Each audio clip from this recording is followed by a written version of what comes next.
There will never be a point in your life where it's the right time to do a great thing. If you're waiting for that perfect moment, that perfect timing, it's not going to happen. You know what you have to do? You have to create the perfect time and the perfect opportunity and the perfect situation. So that a lot of people become comfortable. They stop growing. They stop wanting anything. They become satisfied. People getting ready to go to jobs that they don't like. Jobs that are making them sick. You see, when you're not pursuing your goal, you are literally committing spiritual suicide. When you have some goal out here that you're stretching for and reaching for that takes you out of your comfort zone, you'll find out some talents and abilities you have that you didn't know you have. When the messenger of misery visits you, what are you going to do? What will keep you in the game? There are things that you think you'll never need to know, that you may only need to know one time in your life, but that could save your life because you had that knowledge. Unless you attempt to do something beyond that which you've already mastered, you will never grow. What is it that you looked at some point in time and you decided that you couldn't do it, that you talked yourself out of it? You're waiting on your next door neighbor to make it happen for you. It may not happen. If you're waiting on your mother or your father, they may be so ancient in their thinking that they don't understand this opportunity that you have. And if you're waiting on them, it may never get done. You don't beg average people to be phenomenal. You don't beg good people to be phenomenal. You just are phenomenal, and you will attract phenomenal. What reason can you remember that you can call on, that you can reach on, that can make you get back up?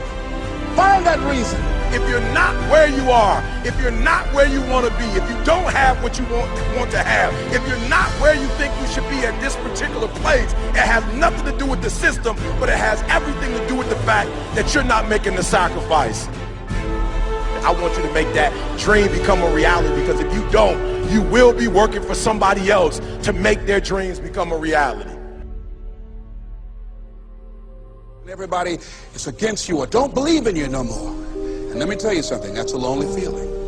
It's a lonely feeling, particularly people that you're doing it for. Most people take their greatness, take their ideas to the graveyard with them. Listen to me, if it was easy, everybody would do it.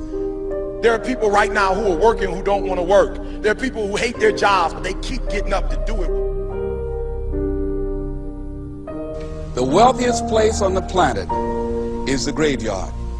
Because in the graveyard we will find inventions that we never ever were exposed to. Ideas, dreams that never became reality. Hopes and aspirations that were never acted upon. The question is, what are you going to do with your time? What drives you? And greatness is a lot of small things done well. Day after day, workout after workout, obedience after obedience, day after day. When things don't work out for you, when things happen that you could not anticipate, what are the reasons that you can think of that can keep you strong? You will never ever be successful until you turn your pain into greatness, until you allow your pain to push you from where you are to push you to where you need to be. Stop running from your pain and embrace your pain.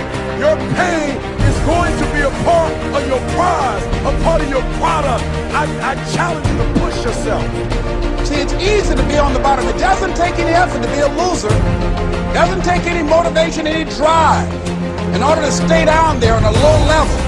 But it calls on everything in you. You have to harness your will to say, I'm going to challenge myself. I mean that what you did last week don't count. Today is the only important day. There are 86,400 seconds in a day, and how you use those are critical. You got 86,400 today, and what you do today is going to cement who you are. Nobody's going to talk about what you did last week.